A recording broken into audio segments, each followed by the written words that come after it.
Eh bien bonjour, dans la vidéo d'aujourd'hui on va aller faire un petit tour dans mes différentes fondations de Camponotus. Alors là on va commencer avec les Camponotus vagus. Alors elles je les ai reçues en début d'année, je ne sais plus exactement, je crois que c'était au mois de janvier. Janvier-février, enfin c'était en pleine diapose et donc il y avait la gine plus 2 ouvrières. C'est passé de là, hein, comme par hasard. Donc là je les ai nourries mais en fait elles sont tellement gavées que bah, vous ne pourrez pas les voir boire hein, si elles n'ont pas décidé d'y aller. Donc ouais, il y avait 2 ouvrières et on peut voir qu'il y a eu dans l'année un super développement. Là ça stagne un peu depuis 2 mois on va dire.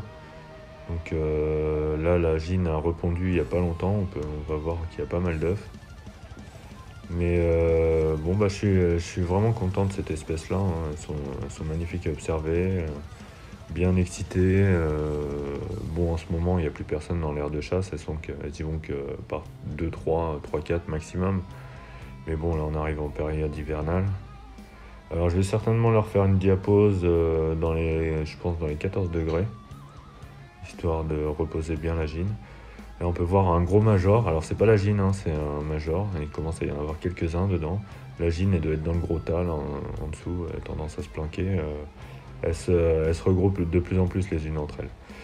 Alors là c'est mes Camponotus barbaricus, donc j'ai mis numéro 1. Celle-là donc la dernière fois que vous les avez vues, elle devait être en tube. Et j'ai décidé de les mettre en nid. Alors ouais, le nid il est grand, mais en fait il est séparé en deux. J'ai mis un coton pour couper le nid en deux. Donc elles squattent qu'une petite pièce là. Donc je pense pas qu'elles aient un nid trop grand. Depuis qu'elles sont dans le nid, là, elles ont bien repondu.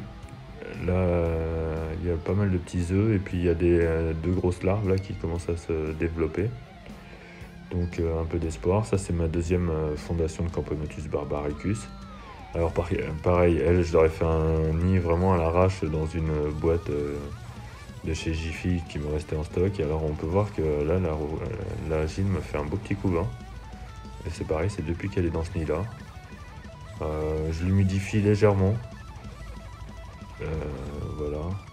Tout comme l'autre d'ailleurs. L'autre il est humidifié au centre. Celui-là je l'humidifie légèrement.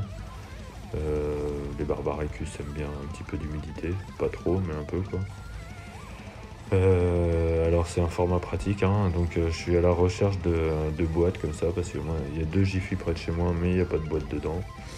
Là c'est les Camponotus sylvaticus, donc ça fait à peine un mois que je les ai. Donc j'ai reçu la gine et à la base il y avait 2 ouvrières et plusieurs cocons, donc les cocons sont ouverts, donc maintenant il y a 6 ouvrières. Et en filmant là je me suis aperçu que la gine avait répondu quelques petits œufs. Donc bah là elles stressent assez facilement celles-là, hein. Là par exemple j'ai déplacé le nid, on peut voir que c'est des belles ouvrières. Elles font penser au barbaricus mais en plus petites. Voilà, donc les Camponotus cruentatus, alors celles-là me viennent de chez Antaus là récemment. Alors elles, c'est des nerveuses. Pour les nourrir là en tube, je vais leur faire un petit module de fondation. Je me renseigne encore un peu sur l'espèce et je vais leur faire ça, donc sûrement dans un petit bout de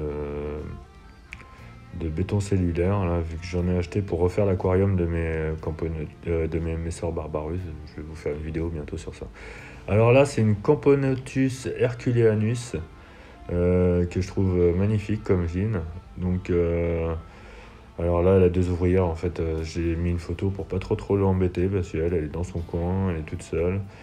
Donc, bah voilà. Alors, je vous remercie d'avoir regardé encore cette vidéo, et puis à bientôt dans les commentaires. Allez, ciao!